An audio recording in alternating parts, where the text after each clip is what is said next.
إن الحمد لله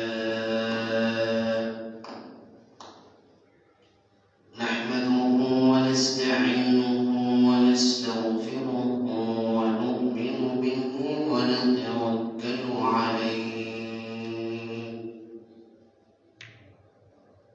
ونعوذ بالله من شرور أنفسنا ومن سيئات أعمالنا من يهد الله فلا مضل له ومن يضلل فلا هادي له ونشهد أن لا إله إلا الله وحده لا شريك له ونشهد أن سيدنا وسندنا وحبيبنا وحبيب ربنا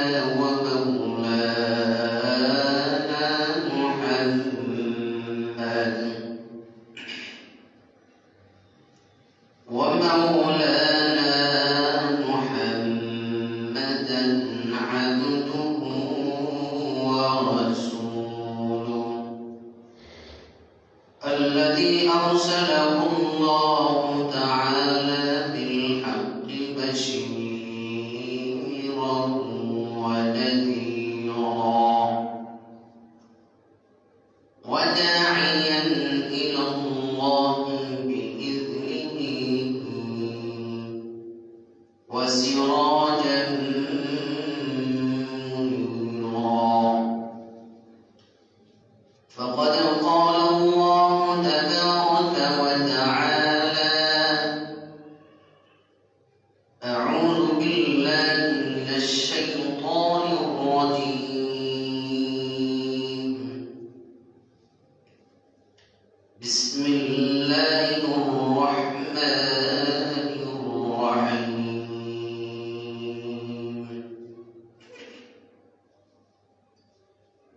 سبحان الذي أسرى بعبده ليلا من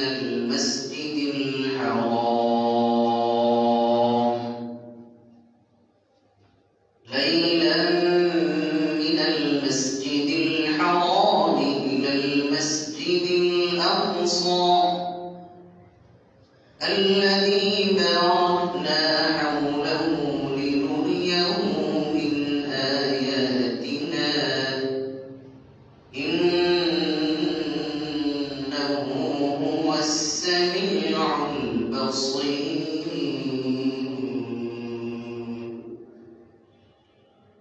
وآتينا موسى الكتاب وجعلناه هدى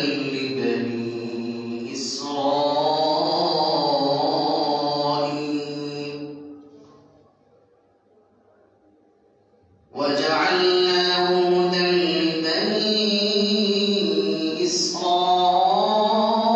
إسرائيل ألا تتخذوا من دوني وكيلا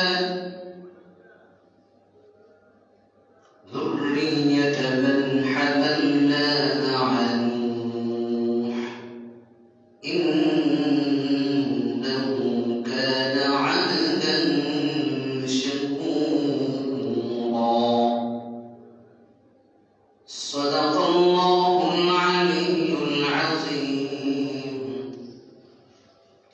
وصدق رسوله النبي الأمي الكريم ونحن على ذلك لمن الشاهدين والذاكرين والحمد لله رب العالمين سبحانك لا علم لنا إلا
মুআজ্জাজ মুসল্লিয়ান কিরাম মুরব্বিয়ান ইযামউদ্দিন প্রিয় ইসলাম প্রিয় যুবক ভাইরা,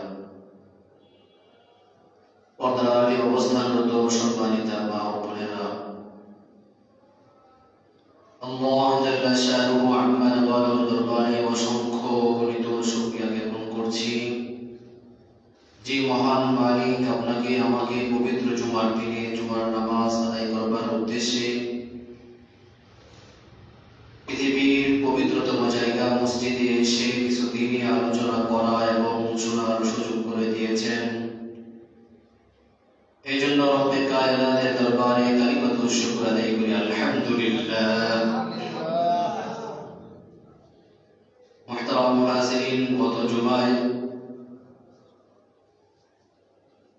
আলোচনা হয়েছিল সূরা বনী ইসরাঈলের প্রথম আয়াতকে সামনে রেখে।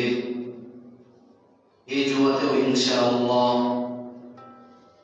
সূরাতুল ইসরা বনী ইসরাঈলের প্রথম আয়াতকে সামনে রেখে কিছুদিন আলোচনা করার চেষ্টা করব ইনশাআল্লাহ।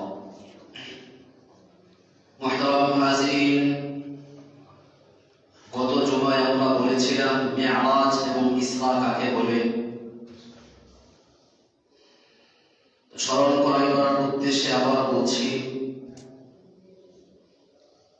ইসরা হলো রাত্রিবেলা মসজিদে হারাম থেকে মসজিদে আকসা পর্যন্ত, অর্থাৎ মক্কা থেকে মসজিদে আকসা বাইতুল মুকাদ্দাস পর্যন্ত রাত্রিবেলা যে ভ্রমণ হয়েছিল সেই ভ্রমণটাকে বলা হয় ইসরা। বাইতুল মাকদিস থেকে সাত আসমান, সিদরাতুল মুনতাহা, জান্নাত জাহান্নাম স্বচক্ষে প্রত্যক্ষ করা, এই পুরো ঘটনাটাকে মি'রাজ বলে। সহজে বোঝাবার জন্য মি'রাজ দুনিয়ার যে ভ্রমণ রাত্রিবেলা হয়েছিল এটাকে বলা হয় ইসরা, আর মি'রাজ বলা হয় ঊর্ধ্ব জগতের ভ্রমণ যেটা হয়েছিল এটাকে বলা হয় মি'রাজ।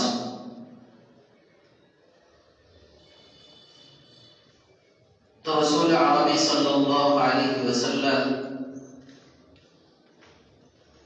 সাত আসমান ভ্রমণ করেছিলেন, সেখানে আজীব কিছু দৃশ্য দেখেছিলেন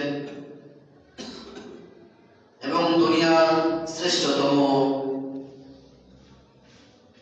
ব্যক্তি যারা ছিলেন অর্থাৎ নবীদের কাফেলা, তাদের মধ্য থেকে অনেকের সাথে রাসূলুল্লাহ সাল্লাল্লাহু আলাইহি ওয়াসাল্লামের সাথে সাক্ষাৎ হয়েছিল।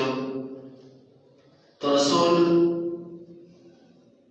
এই পুরা ঘটনা সবিস্তরে উম্মার সামনে, সাহাবায়ে কেরামের সামনে বলেছেন। কোরআন এবং হাদিসের মধ্যে তা সুরক্ষিত রয়েছে।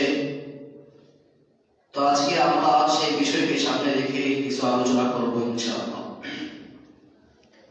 তো সহিহুল বুখারী 349 নং হাদিসের মধ্যে আসছে, হযরত আনাস ইবনে মালিক রাদিয়াল্লাহু তাআলা আনহু থেকে বর্ণিত, তিনি বলেন, কানা আবু যার ইউহাদ্দিসু, হযরত আবু যার রাদিয়াল্লাহু তাআলা আনহু বলেন, রাসূলুল্লাহ সাল্লাল্লাহু আলাইহি ওয়াসাল্লাম বলেছেন, ফুরিজা আন সাকফি বাইতি ওয়া আনা বিমাক্কা। রাসূলুল্লাহ সাল্লাল্লাহু আলাইহি ওয়াসাল্লাম বলেন, আমি মক্কায় অবস্থান করতেছিলাম, মক্কায় এক ঘরের মধ্যে ছিলাম, হঠাৎ করে সেই ঘরের ছাদ ফাঁক হয়ে গিয়েছে, ছিদ্র হয়ে গিয়েছে। ওই ফানাজালা জিবরিল, তাৎক্ষণিকভাবে আমি দেখতে পেলাম জিবরাইল আমিন আলাইহিস সালাতু ওয়াস সালাম আমার কাছে চলে এসেছেন। তো জিবরাইল আমিন আসার পরে মুসলিম শরীফের হাদিসের মধ্যে আসছে, রাসূলুল্লাহ সাল্লাল্লাহু আলাইহি ওয়াসাল্লাম বলেন, মুসলিম শরীফের 300 হাদিস, أن رسول الله صلى الله عليه وسلم أوتيت بالقرآن রাসূলুল্লাহ সাল্লাল্লাহু আলাইহি ওয়াসাল্লাম বলেন, আমার সামনে বুরাক নামক একটি প্রাণী নিয়ে আসা হলো। ওই সেটা কেমন দেখতে? রাসূল আরবি বলেন, এটা ছিল সাদা বর্ণের একটি প্রাণী। তাওইলুন ফাওকাল হিবা ওয়া দুনাল বাগরি। ওই দেখতে কেমন জানো? ওই তা হলো গাধা থেকে একটু বড় আর খচ্চর থেকে একটু ছোট দেখতে। তার অবয়বটা হলো এমন। وهو دابة أبيض طويل فوق العباد ودون البغل। কই তার শক্তি কেমন, তার চলার গতি কেমন? রাসূলুল্লাহ সাল্লাল্লাহু আলাইহি ওয়াসাল্লাম বলেন, ওই বুরাক নামক যে প্রাণী আল্লাহ পাঠিয়েছেন, ওই প্রাণীর এত বেশি ক্ষমতা, এত বেশি ক্ষমতা, ওই ইয়াযউ হাফিরা ইনদা মুনতাহা তরফিহি। ওই প্রাণীর আল্লাহ পাক রব্বুল আলামিন ভ্রমণ করার এই পরিমাণ শক্তি দিয়েছেন, এই পরিমাণ ক্ষমতা দিয়েছেন, প্রাণীর দৃষ্টি শক্তি যতদূর যায় এক কদমে সে ততদূর পর্যন্ত চলে যেতে পারে।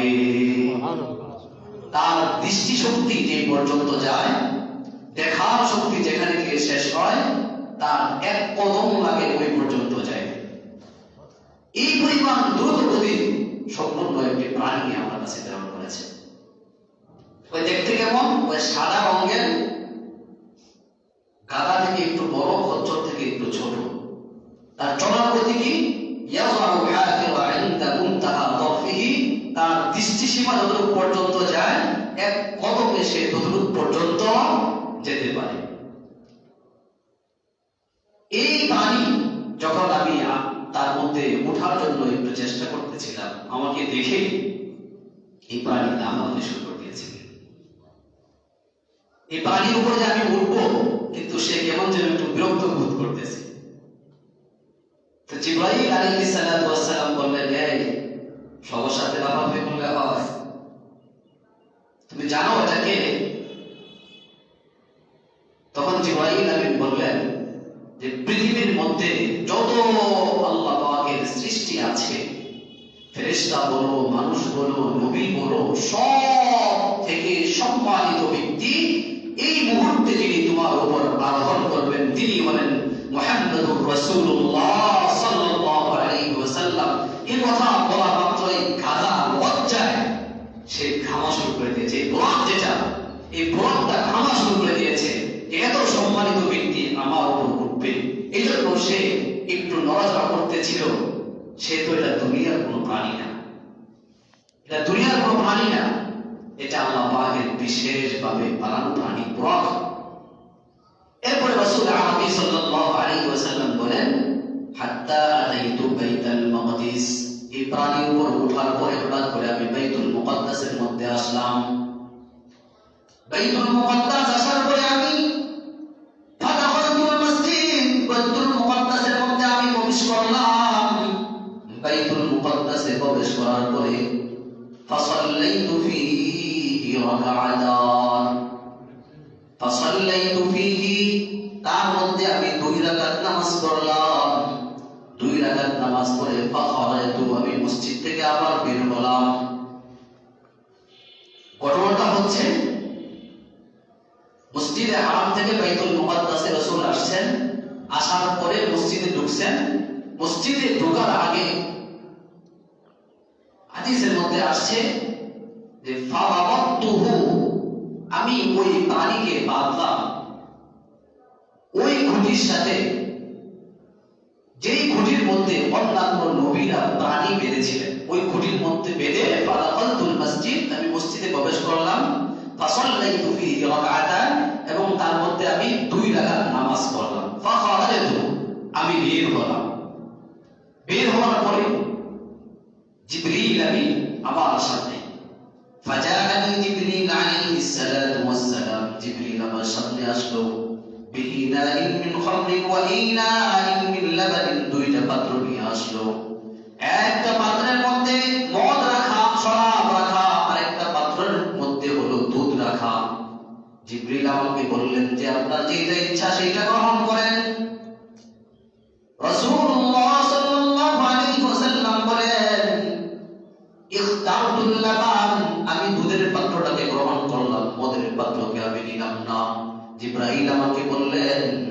নবী ইখতারতাল ফিতরা, আপনি যে পাত্রে গ্রহণ করেছেন, আপনি যে দুধের পাত্রটা নিয়েছেন, এই পাত্রটাই হলো ফিতরতের পাত্র।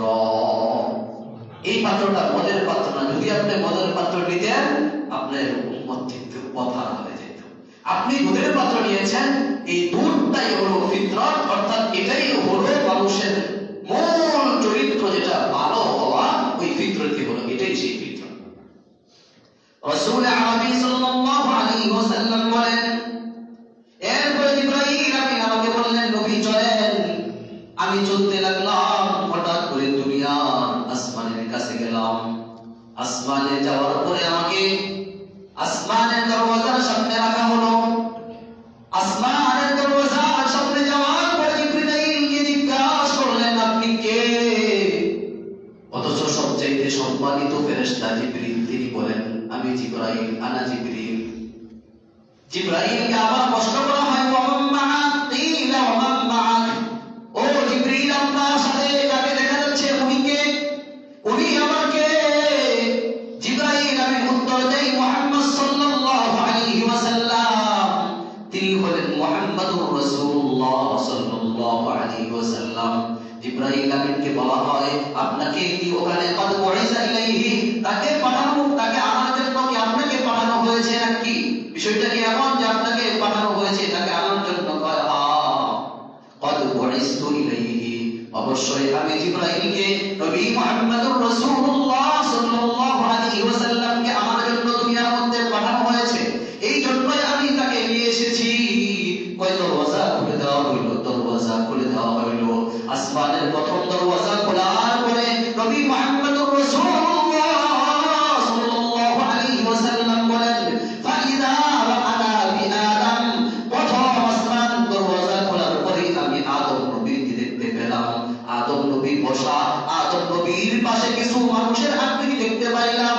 আদম নবীর ডান পাশে কিছু মানুষের আকৃতি দেখতে পাইলাম। আদম নবীর বাম পাশে কিছু মানুষের আকৃতি দেখতে পাইলাম। দেখলাম আদম নবী যখন ডান দিকে তাকায় তখন হাসে, আর যখন তিনি বাম দিকে তাকায় তখন কান্না করে। আমি জিবরাইলকে জিজ্ঞাসা করলাম, আপনি কে?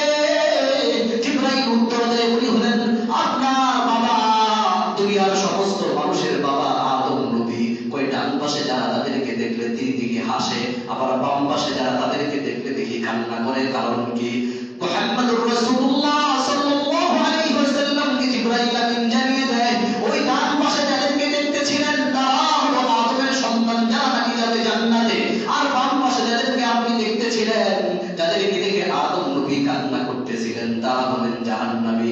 এই জন্য আদম নবী যখন ডান দিকে তাকায় তখন হাসে, ফাদাহিকা, আর যখন ওয়ান শিমালিহি ফাবাকা, আর যখন তিনি বাম দিকে তাকায় তখন তিনি কান্না করে আর চিন্তা করে, হায় মালিক, হায় মালিক, এই মানুষগুলো তো জাহান্নামের মধ্যে যাবে। আর ডান দিকে তাকানোর সময় আনন্দ করে, আর ওই আনন্দের বহিঃপ্রকাশ করে বলে, মালিক, এরা তো জান্নাতে যাবে।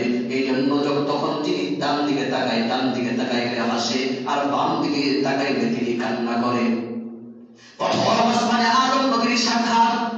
প্রথম আসমান থেকে জিবরাইল আমিন বলে চলেন উপরের দিকে, সফর অনেক লম্বা, চলেন দিকে উপরের দিকে। নবী মুহাম্মদুর রাসূলুল্লাহ সাল্লাল্লাহু আলাইহি ওয়াসাল্লামকে ওই বুরাকে করে প্রথম আসমান অতিক্রম করে দ্বিতীয় আসমানের দরওয়াজার কাছে যায়। জিজ্ঞাসা করে ওই নিয়োজিত ফেরেশতা, ও জিবরাইল, সাথে কে? আর আপনি কাকে? জিবরাইলকে প্রশ্ন করে, মান মা'আক, আপনার সাথে কারা? ওমান আনতা, আপনি কাকে? জিবরাইল উত্তর দেয়, আনা জিবরিল, আমি হলাম জিবরাইল, আর আমার সাথে হলেন মুহাম্মদ সাল্লাল্লাহু আলাইহি ওয়াসাল্লাম। এরপরে দরওয়াজা খুলে দেওয়া হয়। জিজ্ঞাসা করা হয়, ওখানেও আপনাকে কি মুহাম্মদকে আমার জন্য পাঠানো হয়েছিল কিনা? বলে, হ্যাঁ, আমাকে পাঠানো হয়েছে মুহাম্মদুর রাসূলুল্লাহ সাল্লাল্লাহু আলাইহি ওয়াসাল্লামকে দুনিয়া থেকে নিয়ে আসার জন্য। দরওয়াজা খোলার পরে নবী মুহাম্মদুর রাসূলুল্লাহ সাল্লাল্লাহু আলাইহি ওয়াসাল্লাম বলেন, দরওয়াজা খোলার পরে আমি দুইজন ব্যক্তিকে দেখতে পেলাম। একজন হলেন শ্রেষ্ঠ নবী ঈসা ইবনে মারইয়াম, আরেকজনকে দেখতে পেলাম ইয়াহইয়া ইবনে যাকারিয়া। দুজনকে দেখার পরে দুজন আমার জন্য দোয়া করলেন, মারহাবা ওয়া দাউ লি বিখাইরিন, তারা আমার জন্য কল্যাণের দোয়া করলেন, তারা আমাকে সালাম ওই দ্বিতীয় আসমান অতিক্রম হলো। দ্বিতীয় আসমান অতিক্রম হওয়ার পরে তৃতীয় আসমানের মধ্যে যায়। জিবরাইল আমাকে নিয়ে গিয়েছে। আর ফেরেশতা জিজ্ঞাসা করে, মান আনতা, তুমি কে? জিবরাইল বলে, ক্বালা আনা জিবরিল। কয় ওয়া মান মা'আক, তোমার সাথে কে? কয় মুহাম্মদ সাল্লাল্লাহু আলাইহি ওয়াসাল্লাম। ক্বাদ বুইসা ইলাইহি, তোমাকে কি ওখানে আনার জন্য পাঠানো হয়েছিল কিনা? কয় ক্বাদ বুইসতু ইলাইহি, মুহাম্মদকে নিয়ে আসার জন্য দুনিয়ার মধ্যে আমাকে পাঠানো হয়েছিল। ওই তৃতীয় আসমানের দরওয়াজা মুহাম্মদুর রাসূলুল্লাহ সাল্লাল্লাহু আলাইহি ওয়াসাল্লামের জন্য খুলে দেওয়া হয়। জিবরাইল তাকে নিয়ে আবার যায় তৃতীয় আসমানের মধ্যে। তৃতীয় আসমানে যাওয়ার পরে দেখে নবী মুহাম্মদুর রাসূলুল্লাহ সাল্লাল্লাহু আলাইহি ওয়াসাল্লাম বলেন, ওই আনা ইউসুফ। হঠাৎ আমি সেখানে দেখতে পেলাম আরেকজন নবী, হযরত ইউসুফ আলাইহিস সালাতু ওয়াস সালামকে। ওই ইউসুফ নবী কেমন জানো? ওই ইউসুফ এমন নবী, ওই কত বড়টিয়া শাতওয়াল হুসনি, দুনিয়ার মধ্যে যত সৌন্দর্য আছে ইউসুফ নবীকে দুনিয়ার অর্ধেক সৌন্দর্য দান করা হয়েছে। এমন নবীর সাথে আমার সাক্ষাৎ। ইউসুফ নবী ফারাহাবা, আমাকে তিনিও অভিবাদন জানাইলেন। ওয়া দাআ বিখাইরিন, তিনি আমার জন্য কল্যাণের দোয়া করলেন। নবী বলে, তৃতীয় আসমান অতিক্রম করার পরে আবার যখন চতুর্থ আসমানে গেলাম, ওই আসমানের দায়িত্বশীল ফেরেশতা আবার জিজ্ঞাসা করে, মান আনতা? জিবরিল উত্তর দেয়, আনা জিবরিল, আমি জিবরাইল। ওই ওয়া মান মা'আক, তোমার সাথে কে? ওই মুহাম্মদুর রাসূলুল্লাহ সাল্লাল্লাহু আলাইহি ওয়াসাল্লাম। ওই ক্বাদ বুইসা ইলাইহি, তোমাকে কি প্রেরণ করা হয়েছিল তাকে আনার জন্য? ওই ক্বাদ বুইসতু ইলাইহি, আমাকে প্রেরণ করা হয়েছে নবী মুহাম্মদকে নিয়ে আসার জন্য। এই জন্য আমি নবী মুহাম্মদকে নিয়ে এসেছি। দরওয়াজা খুলে দেওয়া হয়। চতুর্থ আসমানে যাওয়ার পরে নবী মুহাম্মদুর রাসূলুল্লাহ সাল্লাল্লাহু আলাইহি ওয়াসাল্লাম বলেন, সেখানেও একজন নবীর সাথে আমার সাক্ষাৎ হয়। ওই ওয়া আনা ইদ্রিস, সেখানে গিয়ে দেখলাম আমি ইদ্রিস নবীকে। ওই আসমান অতিক্রান্ত হওয়ার পরে পঞ্চম আসমানের মধ্যে গেলাম। পঞ্চম আসমানে যাওয়ার পরে দেখি সেখানে একই প্রশ্ন। জিজ্ঞাসা করে, মান আনতা, তুমি কে? জিবরাইল উত্তর দেয়, আনা জিবরিল। কিলা ওয়া মান মা'আক, আবার প্রশ্ন করা হয়, তোমার সাথে কে? ওই মুহাম্মদ সাল্লাল্লাহু আলাইহি ওয়াসাল্লাম। ওই তোমাকে কি দুনিয়ার মধ্যে তাকে আনার জন্য পাঠানো হয়েছে? কয় হ্যাঁ, আমাকে মুহাম্মদুর রাসূলুল্লাহ সাল্লাল্লাহু আলাইহি ওয়াসাল্লামকে দুনিয়া থেকে নিয়ে আসার জন্য পাঠানো হয়েছে। এরপরে দরওয়াজা খুলে দেওয়া হয়। ওখানেও দেখে পঞ্চম আসমানে হারুন নবীকে। ওই হারুন নবী ফারাহাবা ওয়া দাআলি বিখাইরিন, হারুন নবী আমার জন্য কল্যাণের দোয়া করে দিলেন, সালাম দিলেন। এরপরে আমি চলে গেলাম জিবরাইল আমিনের সাথে ষষ্ঠ আসমানে। ওই ওখানে যাওয়ার পরে আবার দেখতে পেলাম একই প্রশ্ন, মান আনতা ওয়া মান মা'আক, কিলা ওয়া মান মা'আক, তোমার সাথে কে? ওই আমি জিবরাইল, আমার সাথে নবী মুহাম্মদ। আবার প্রশ্ন করা হয়, তোমাকে কি দুনিয়ার মধ্যে পাঠানো হয়েছিল মুহাম্মদকে আনার জন্য? কয় হ্যাঁ, দুনিয়ার মধ্যে আমাকে প্রেরণ করা হয়েছে নবী মুহাম্মদুর রাসূলুল্লাহ সাল্লাল্লাহু আলাইহি ওয়াসাল্লামকে নিয়ে আসার জন্য। ওই দরওয়াজা খুলে দেওয়া হয়। নবী বলে, ওয়া আনা বিমূসা আলাইহিস সালাম। সেখানে গিয়ে দেখি মুসা নবীকে আমার সাথে সাক্ষাৎ। নবী বলে, আবার আমাকে নিয়ে যাওয়া হলো উপরের আসমানের দিকে, সপ্তম আসমানের দিকে। সপ্তম আসমান একই প্রশ্ন করতেছে, আপনি কে? কই আমি জিবরিল। আপনার সাথে কে? কই মুহাম্মদ। আপনাকে কি দুনিয়ায় পাঠানো হয়েছিল মুহাম্মদকে নিয়ে আসার জন্য? কয় হ্যাঁ, আমাকে মুহাম্মদুর রাসূলুল্লাহকে নিয়ে আসার জন্য পাঠানো হয়েছিল। ওই দরওয়াজা খুলে দেওয়া হয়। ওই দরওয়াজা খুলে দেওয়ার পরে নবী মুহাম্মদুর রাসূলুল্লাহ সাল্লাল্লাহু আলাইহি ওয়াসাল্লাম বলেন, দরওয়াজা খুলতে দেরি আর সেখানে আমি একজন নবীকে দেখতে পাই, যেই নবী হলেন পরিচিত নবী ইব্রাহিম আলাইহিস সালাতু ওয়াস সালাম। ইব্রাহিম আলাইহিস সালাতু ওয়াস সালামকে আমি গিয়ে দেখতে পেলাম মুসনিদান যাহরাহু ইলা বাইতিল মা'মুর। ওই ইব্রাহিম নবীকে দেখতে পেলাম বাইতুল মা'মুর নামক ঘরের মধ্যে এক লাগাই বসে আছে, কাঁধটাকে বাইতুল মা'মুরের দিকে বসানো। ওই বাইতুল মা'মুর কি? ওই বাইতুল মা'মুর হলো এমন ঘর, যেই ঘর প্রতিনিয়ত ৭০,০০০ ফেরেশতা তওয়াফ করে। ওই লা ইয়াউদুনা, একজন ফেরেশতাও আর দ্বিতীয়বার তওয়াফ করার সুযোগ পায় না। বাইতুল মা'মুর এমন ঘর, যেই ঘরটাতে ৭০,০০০ ফেরেশতা প্রতিনিয়ত তওয়াফ করে। আর লা ইয়াউদুনা, একবার চান্স পাওয়ার পরে আর সুযোগ পাওয়া যায় না। ওখানে দেখলাম ইব্রাহিম নবী। ওখান থেকে আমাকে নিয়ে যাওয়া হলো আল্লাহ তাআলা সিদরাতুল মুনতাহা পর্যন্ত নিয়ে যাওয়া হলো। এরপরে পরে কিছু জিনিস, যে জিনিসগুলো আমি আর আল্লাহ ভালো বুঝি, আমাকে কিছু ওহী দেওয়া হলো, কিছু নির্দেশ দেওয়া হইল। এই যে এতগুলো আসমান অতিক্রান্ত হইল। আচ্ছা, আপনারা কি জানেন জিবরাইল কি ছোট ফেরেশতা না অনেক বড় ফেরেশতা? বড় ফেরেশতা, সুপার পাওয়ার ফেরেশতা। এর কি অনুমতি লাগে? যাই বারবার কইতে বুঝে আমি জিবরাইল দরজা খুলবো, আমার সাথে মুহাম্মদ আছে, কি বলার কোনো দরকার আছে? হ্যাঁ, এই জন্য যত বড় ব্যক্তি হোক না কেন, ওখানে নবী মুহাম্মদুর রাসূলুল্লাহকে শিক্ষা দেওয়া হয়েছে, অন্যের আয়াত্তহীন ঘর বাড়ির মধ্যে প্রবেশ করতে হলে তুমি যত বড় হাতদার পোলাই হও না কেন, তাকে তার কাছ থেকে অনুমতি নিয়ে তার দখলে যেতে হবে। এজন্য প্রথম আসমানে আসছো তুমি অনেক বড় ফেরেশতা, তা ঠিক আছে, তোমার সম্মান অনেক বেশি, কিন্তু আমারও একটা দায়িত্ব আছে, আমারও একটা সীমানা আছে। তুমি আসছো ভালো কথা, তোমাকে একটা শিক্ষার বিষয় আছে। নবীকে দেখাই দিল যে আপনি অন্যের ঘরে যাবেন তো সালাম দিয়ে যাবেন, অনুমতি দিয়ে যাবেন, জোর দিয়ে প্রবেশ করার সুযোগ আপনার নাই। এজন্য বারবার অনুমতির বিষয় আমরা এটাকে স্বাভাবিক মনে করি। নিজের ঘরে যাইতে অনুমতি লাগে না, জানেননি? যদি ঘরের মধ্যে কি থাকে, মহিলারা থাকে, আহলিয়া থাকে, ওখানে যে লোকবার সালাম দিতে হয়, কারণ তার কি হালত আছে এটা আপনি জানেন না। আপনি হঠাৎ করে ঢুকে গেলেন, তিনি তো খুব বিব্রত বোধ করতেছে, লজ্জা বোধ করতেছে, আমার দিকে আছে।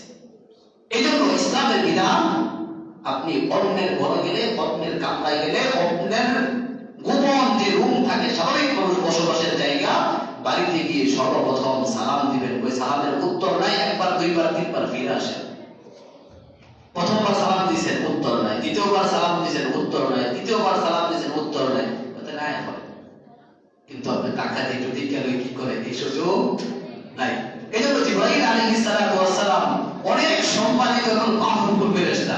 এখানে অনুমতির অর্থ এটা না যে তিনি যাইতে পারবেন না, তার এই অনুমতি নাই, এখানে এত বড় বাধা, এই অনুমতি নিয়ে যাইতে হবে, বিষয়টা এমন না। বরঞ্চ এখানে শিক্ষা দেওয়ার উদ্দেশ্য হলো, যার বাড়ি সে ওখানে যে বসবাস করতেছে, তার হালাত, তার অবস্থা আপনাকে জানাই যেতে হবে যে ভাই আমি আসতে চাচ্ছি, আসা যাবে কি আসা যাবে না, অনুমতি নিয়ে ঢুকতে হবে। রাসূলুল্লাহ সাল্লাল্লাহু আলাইহি ওয়াসাল্লাম বলেন, এরপরে আমি আল্লাহ তাআলার সাথে সরাসরি কথা শুরু হয়ে গেল। ওখানে আরেকটা লম্বা ইতিহাস আছে, ওটা বলতে গেলে সময় শেষ হয়ে যাবে। কই মুহাম্মদুর রাসূলুল্লাহ সাল্লাল্লাহু আলাইহি ওয়াসাল্লাম বলেন, কিছু ওহী আমার মধ্যে দেওয়া হইল, কিছু বিধান আমার মধ্যে দেওয়া হইল, আমার উম্মতের জন্য কিছু নির্দেশ দেওয়া হইল। আল্লাহ পাক রব্বুল আলামিন বললেন, যাও মুহাম্মদ, দুনিয়ার মানুষদেরকে জানিয়ে দাও, আল্লাহ তাআলা তোমাদের জন্য 50 ওয়াক্ত নামাজকে ফরজ করে দিয়েছে। কয়ক্ত? 50 ওয়াক্ত। কয়ক্ত? 50 ওয়াক্ত নামাজকে ফরজ করে দেওয়া হয়েছে। নবী খুব খুশি, আস্তে আস্তে হাইটা চলে আসতেছে। কই একটু পরেই মুসা নবীর সাথে সাক্ষাৎ। মুসা নবী বলে, ও মুহাম্মদ, আপনার উম্মতের জন্য আল্লাহ পাক কি সারপ্রাইজ দিয়েছেন, কি হাদিয়া দিয়েছে? কই দিছে মাত্র 50 ওয়াক্ত নামাজ। ওই মানে এটা কি কম? 50 ওয়াক্ত নামাজ আপনার উম্মত কিছুতেই করতে পারবে না, লা ইউতিকুনা যালিকা, এটা পারবে না, পারবে না। আপনি আবার দৌড়ান, আবার যান আল্লাহর কাছে, যা বলেন আল্লাহ একটু কমাই দেন। নবী মুহাম্মদুর রাসূলুল্লাহ সাল্লাল্লাহু আলাইহি ওয়াসাল্লাম আল্লাহর কাছে গিয়ে বলে, আল্লাহ আমার উম্মত পারবে না, একটু কমিয়ে দেন। আল্লাহ বলেন, যাও 5 ওয়াক্ত কমাই দিলাম। 45 আসলো। আবার নবী মুসার কাছে বলে, আমাকে 45 ওয়াক্ত দেওয়া হয়েছে, কোথাও পারবে না, যাও। এভাবে চাইতে চাইতে আল্লাহ এবং মুসা নবীর মধ্যে রাসূলের আসা যাওয়া হয়ে গেছে কয়েকবার। সর্বশেষ মাত্র 5 ওয়াক্ত নামাজ আছে। আবার মুসা নবীর সাথে সাক্ষাৎ। মুসা নবী বলে, 5 ওয়াক্ত পারবে না, যাও যাও। আবার কি আল্লাহর কাছে বলো, আল্লাহ নামাজটা আরো কমাই দেন। মুসা নবী যে কইছে, কথা তো সত্য কথা, সত্য কথা না? 5 ওয়াক্ত যে পারবে না, এই কথা সত্য না? আপনারা পারেন কি সবাই? তো কথা সত্য। বর্তমান মসজিদ পারতো না। মুসা নবী কয়, আমি দেখে আইছি, এই ছাগল চড়ানোর কাজ আমার বহুত হয়েছে, এগুলো আমার মুহাম্মদ কয় না, লজ্জা বোধ হয়। কয়বার যাওয়া যায়? অনেকবার তো গেছি, আর যাইতে পারবো না। যখন নবী মুহাম্মদ নামে আল্লাহ বলেন লা ইউবাদদালুল কওলু লাদাইয়া ওয়া মা আনা বিযাল্লামিন লিল আবিদ। ও মুহাম্মদ, আমি আপনার উপর 50 ওয়াক্ত নামাজকে ফরজ করে দিয়েছিলাম। আপনি বারবার আমার কাছে আসার কারণে আমি নামাজ কমিয়ে দিয়েছি, কিন্তু আল্লাহর কথা কোনোদিন পরিবর্তন হয় না। এই জন্য আমি যে 50 লিখে রেখেছি ওই 50ই ঠিক থাকবে। আপনার উম্মত যদি 5 ওয়াক্ত নামাজ পড়ে আমি আল্লাহ 50 ওয়াক্তের সওয়াব দিয়ে দিব। মাত্র 5 ওয়াক্ত পড়লে কয় ওয়াক্ত পাওয়া যাবে? 50 ওয়াক্ত পাওয়া যাবে। এখন 5 ওয়াক্ত কেমনে পড়তে পারি? এটাই মেরাজ। এর নাম কি? এটার নামই মেরাজ। এটার নামই কি? এই 5 ওয়াক্ত আছে না, এই 5 ওয়াক্তই মেরাজ। বুঝছেন? মেরাজ আর কিছু এছাড়া গত সপ্তাহে বলেছিলাম আরেকটা চূড়ান্ত সুসংবাদ ছিল। সেই চূড়ান্ত সুসংবাদ ওই যে বললাম আল্লাহর সাথে কথা হয়েছিল, বলেছিল মুহাম্মদ যারা আল্লাহর একাত্মবাদ এবং তুমি নবীকে মানবে, শুধু কালিমা পড়বে, আমি তাদেরকে অবশ্যই অবশ্যই জান্নাতের মধ্যে নিয়েই ছাড়বো। সুবহানাল্লাহ। এটা একটা চূড়ান্ত কথা ছিল। আমল না করলেও জাহান্নাম কিছুদিন থাকার পরে জান্নাত পাওয়া যায়। এই জন্য আমরা মেরাজ খুঁজে পাই না, নামাজ না পড়লে মেরাজ খুঁজে পাবো কই? পৃথিবীর মধ্যে সব মানুষ আল্লাহর সাথে কথা বলা একটা নির্ভরযোগ্য সূত্র আছে। অন্যান্য ভাবে বলা যায় কোরআন কারিমে তেলাওয়াত করলে কয়জন বা তেলাওয়াত পারে? শুদ্ধ করে পারেনি সবাই, তা তো পারে না। কিন্তু সূরা ফাতিহা 2-4টা ছোট সূরা যখন বান্দা পড়ে সরাসরি আল্লাহ কুদরতি ভাবে প্রত্যেকটা আয়াতের উত্তর দেয়। সুবহানাল্লাহ। প্রত্যেকটা আয়াতে। এজন্য বান্দা যখন বলে আলহামদুলিল্লাহি রাব্বিল আলামিন, তখন আল্লাহ তার কথার আরেকটা উত্তর দেয় হামিদানি আব্দি। হামিদানি আব্দি, আমার বান্দা তো আমার প্রশংসা করতেছে। প্রত্যেকটা ব্যক্তির প্রত্যেকটা আয়াতে আল্লাহ উত্তর দেয়। এজন্য বান্দার সাথে আল্লাহর সাথে নির্ভরযোগ্য সূত্রে কথা বলতে হইলে নামাজের কোনো বিকল্প নেই। এজন্য মুহতারাম হাজিরিন, মেরাজের সবচেয়ে গুরুত্বপূর্ণ, তাৎপর্যপূর্ণ এবং শরীয়তের মধ্যে অনেক অনেক আমল থেকে অনেক অনেক গুরুত্বপূর্ণ হলো মাত্র 5 ওয়াক্ত নামাজ। এজন্য যারা মনে করেন নামাজ ছাড়া জান্নাতে যাবেন না, নামাজ ছাড়া আল্লাহ পেয়ে যাবেন, এটা বোকার স্বপ্নে বাস করতেছেন। এটা বোকার স্বপ্নে বাস করা, এটা বাস্তবতা না, এটা অবাস্তবতা। এটা অবাস্তবতা। আমরা চিন্তা করি এক রাত্রে। আচ্ছা, আপনাদেরকে সহজে একটা প্রশ্ন করি, এই যে মেরাজে গেছেন, আপনার আমার দ্বারা কি মেরাজে যাওয়া সম্ভব? আপনি যাইতে পারবেন না,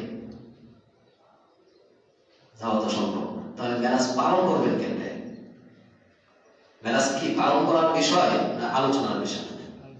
আলোচনার বিষয়। আলোচনা থেকে কিছু মানার বিষয় আছে। এর মধ্যে একটা বিষয় সবচেয়ে গুরুত্বপূর্ণ, সেটা হলো 5 ওয়াক্ত নামাজ। সেটা কি? 5 ওয়াক্ত নামাজ। আপনার বাড়ি থেকে সাচিত্র করে ঘোরাঘুরি আর জিব্রাইল না ঠাড়া দিব গুসা। আপনার বাড়ি থেকে জিব্রাইল আপনার মেরাজে নেওয়া লাগিয়া না, ও যে মরার আগ দিয়া চোখ মুখ উল্টাই দিয়া দেখবেন জাহান্নামের ফেরেশতা যখন আয়েশার ভিতরে একটা দিছে, এই স্যার আপনার কখন আর মেরাজ চলতো না, এটা ভাববেন না মেরাজ হইতাছে। এত বোকার সঙ্গে বাস করা। যেন মেরাজ কিনা পালনের কোনো বিষয় না, মেরাজ আলোচনার বিষয়। মেরাজ শব্দ কোরআন হাদিসের দ্বারা প্রমাণিত, কিন্তু তার থেকে মূল মেসেজ যেটা, সেটা হলো 5 ওয়াক্ত নামাজ। এজন্য 5 ওয়াক্ত নামাজের গুরুত্ব দেওয়া, এটা মুমিনের ঈমানি দায়িত্ব, ঈমানি দায়িত্ব। এজন্য রাসূলুল্লাহ সাল্লাল্লাহু আলাইহি ওয়াসাল্লামের হাদিসের মধ্যে বলেছেন, মুসলমান আর অমুসলমান এদের মধ্যে পার্থক্য কি? পার্থক্য হলো নামাজ দিয়ে। যে নামাজ পড়ে হচ্ছে মুসলমান, যে নামাজ পড়ে না সে মুসলমান না। মুনাফিকের কথা বলা হয়েছে, মুনাফিক আর মুসলমানের পার্থক্যের ক্ষেত্রে একই কথা বলা হয়েছে। তাহলে এই নামাজ ছেড়ে দিয়ে নামাজ না পড়ে কি করে আমরা চিন্তা করি পরিপূর্ণ ঈমান বলা হয়ে যাব? এটা সম্ভব? এটা সম্ভব না, পশ্চিম কালেও সম্ভব না। যারা বলতে চায় নামাজ ছাড়া আল্লাহ পাওয়া যায়, আসলেও এটা শয়তানি ছাড়া বিকল্প কিছুই না, সম্ভব না। এই জন্য অনেকেই বলে থাকে যে কোরআন হাদিস দিয়া কি হইব, কোরআন হাদিস দিয়া কি হইব। জিগায় তো ভাই নামাজ টামাজ পড়েন না, এত পণ্ডিতগিরি করেন কে? কয় আল্লাহর সাথে আমার সাথে গোপন কিছু আছে। কি আছে? গোপন কিছু আছে। গোপন কি আছে? গোপন কি আছে? কয় শয়তানি আছে। আমরা যা করি এই শয়তানি গুলো আমাদের কাছে গোপন আছে, আপনারা জানেন না, হুজুররা জানেন না। এটি কোরআন হাদিসে নাই, কিন্তু আমরা বুঝি। কি বুঝে? এটি গোপন, এগুলো হলো শয়তানি, বন্ধামি, বোকামি। এজন্য কোরআন হাদিস ছাড়া পৃথিবীর বুকে এমন কোন সংবিধান নেই, আল্লাহ দেন নাই। যদি দিতেন তাহলে এই কোরআন ঠিক হইতো না, তাহলে হাদিস ঠিক হইতো না, নবী ঠিক থাকতে পারতেন না। এজন্য এগুলো বন্ধামি, সম্পূর্ণ বন্ধামি। যে করে তিনিও জানেন, যারা তার অনুসরণ করে তারাও জানে। এজন্য মুহতারাম হাজিরিন, শবে মেরাজের ঘটনার মূল নির্দেশ এবং আদেশ এটাই, সেটা হলো বান্দার উপর 5 ওয়াক্ত নামাজ ফরজ করে দেওয়া হলো। ওয়ার করে আল্লাহ বললেন, লা ইউবাদদালুল কওলু লাদাইয়া ওয়া মা আনা বিযাল্লামিল লিল আবিদ। আরে আমার বান্দার উপর আমি যে নির্দেশ দিয়েছি, সেই নির্দেশ আর কোনদিন পরিবর্তন হবে না, হবে না, পরিবর্তন হবে না, এটাই থাকবে। অর্থাৎ আমি 50 বলেছিলাম, আল্লাহর কথা কখনো পরিবর্তন হয় না। 50 আমার খাতায় লেখা আছে, 5 করলে 50 এর সওয়াব দেওয়া হবে, আমার কথার মধ্যে কোনো পরিবর্তন হয় না। সুবহানাল্লাহ। এরপরে রাসূলুল্লাহ সাল্লাল্লাহু আলাইহি ওয়াসাল্লামকে মুসলিম শরীফের হাদিসের মধ্যে আসে, কয় রাসূল আরেকটা সুসংবাদ শোনায় দেন। কয় মান হাম্মা বিহাসানা, কোন ব্যক্তি যদি নেক কাজ করার ইচ্ছা করে মাত্র, লাম ইউবালহা, কয় নেক কাজ কিন্তু করে নাই, শুধুমাত্র ইচ্ছা করছে, কুতিবা লাহু হাসানা, তার জন্য একটা নেকি লিখে দেওয়া হয়। শুধুমাত্র নিয়ত করবে, নিয়ত করলে একটা নেকি লেখা দেওয়া হয়। আর যখন এটা আমল করবে, ইউক্তাবু লাহু 10 হাসানা, তার জন্য 10টা নেকি লিখে দেওয়া হবে। ইচ্ছা করবে একটা নেকি লিখে দেওয়া হবে, আমল করবে 10টা নেকি লিখে দেওয়া হবে। ওয়া মান হাম্মা বিসাইয়্যাতিন, কোন ব্যক্তি যদি গুনাহের ইচ্ছা করে, ওয়ালাম ইউবালহা, কিন্তু গুনাহ কাজটা করে নাই, লাম ইউক্তাবহা, কিছু লেখা হবে না। যদি গুনাহ করেই ফেলা, ইচ্ছা করার পরে ওই গুনাহ করে ফেললে একটা মাত্র গুনাহ লেখা হবে, 10টা লেখা হবে না। সুবহানাল্লাহ। এই সুসংবাদ ওই রাত্রিতেই আল্লাহ পাক রব্বুল আলামিন নবী মুহাম্মদুর রাসূলুল্লাহ সাল্লাল্লাহু আলাইহি ওয়াসাল্লামকে দিয়ে দিয়েছেন। এরপরে আরো সবিস্তরে অনেক ঘটনা আছে, অনেক ঘটনা আছে, লম্বা সময়ের প্রয়োজন, এগুলো 2-4 দিন 5 দিন শেষ হবে না। তো মুহতারাম হাজিরিন, এই মেরাজের তাৎপর্য অনেক, অনেক তাৎপর্য। গত জুমায় এক শব্দ নিয়ে আলোচনা করছিলাম, শুধুমাত্র সুবহান নিয়ে আলোচনা করা হয়েছিল, বাকিগুলো আর সুযোগ হয় না। তো ঘটনা অনেক লম্বা, সার সংক্ষেপ ঘটনা। আলহামদুলিল্লাহ ইতিমধ্যেই আমরা শেষ করেছি, এটা সার সংক্ষেপ ঘটনা। এজন্য মেরাজের মূল মেসেজ যেটা আবারও বলছি, সেটাই হলো 5 ওয়াক্ত নামাজ। 5 ওয়াক্ত নামাজ, এটাই রাসূলুল্লাহ সাল্লাল্লাহু আলাইহি ওয়াসাল্লাম যখন ইন্তিকাল করেন, মৃত্যু শয্যায় শায়িত, তখন তিনি আফসোস করে বলেছেন, আসসালাত আসসালাত আসসালাত আসসালাত, হায় উম্মত, হায় উম্মত, এই নামাজ নামাজ নামাজ, আমি চলে যাওয়ার পরে তোমরা নামাজ নিয়ে খুব অবহেলা করবে। তো সেটা খুবই গুরুত্বপূর্ণ বিষয়। এজন্য একবার দুইবার আল্লাহ বলেন নাই, বারবার বারবার কোরআনে কারীমের মধ্যে বলছেন, ওয়া আকিমুস সালাহ ওয়া আকিমুস সালাহ ওয়া আকিমুস সালাহ, বারবার বারবার বারবার বলছেন। কেন? বান্দা একবার শোনাস না, ভুল করে বলেছস, আবার তুই আবার শোন, আবার ভুল করছস, আবার বলতেছি, আবার ভুল করতেছস, আবার বলতেছি। এজন্য এই কথা বলার কোনো সুযোগ নাই। আল্লাহ দুনিয়ার জমিনে তো কেউ আমাদেরকে বলেন নাই নামাজের এত গুরুত্ব, এত ফজিলত, এগুলো তো কেউ কয় নাই। এগুলো বলার জন্য কোনো সুযোগ না থাকে, একদম চিরতরে ওই ছিদ্র বন্ধ করবার জন্যই আল্লাহ বারবার ওয়া আকিমুস সালাহ ওয়া আকিমুস সালাহ ওয়া আতুজ যাকাত ওয়া আকিমুস সালাহ বারবার কেন বললেন? একবার দুইবার না, বারবার এই একই কথা বোঝাবার জন্য এটা খুবই গুরুত্বপূর্ণ। এজন্য মেরাজের মূল আমল এটাই। হ্যাঁ, তবে যদি কেউ কিছু করতেই চায়, অন্যদিন যেমন আমল করতেন, সেই আমলকে আরো বাড়াই দেন। যদি আপনার জানা থাকে কোন দিন হয়েছে, আমরা তো জানি না রাসূলের মেরাজ কোন দিন হয়েছে। আপনি যদি জানেনই, তাহলে সেই দিনের আমল আপনার জন্য এটা। যদি আপনি জানেন, কোন হাদিসে তো নাই, এরপরে যদি আপনি দাবি করেন যে আমি জানি, তাহলে আপনি কথা মূলত শবে মেরাজ এখানে পালনের কোনো বিষয় নেই, পালনের কোনো বিষয় নেই। কারণ আপনি কি করে পালন করবেন এটা? এটা পালন করার কোনো বিষয় না, আমলের বিষয়। রাসূলুল্লাহ সাল্লাল্লাহু আলাইহি ওয়াসাল্লাম আমাদেরকে যা দিয়েছেন তা মানা, যা থেকে আমাদেরকে বর্জন করতে বলেছেন তা থেকে বিরত থাকা। তো ওই দিনের মূল যেটা সেটাই হলো 5 ওয়াক্ত নামাজ। আল্লাহ আমাদের সকলকে বুঝার আমল করার তৌফিক দান করেন। ওয়া আখির দাওয়ানা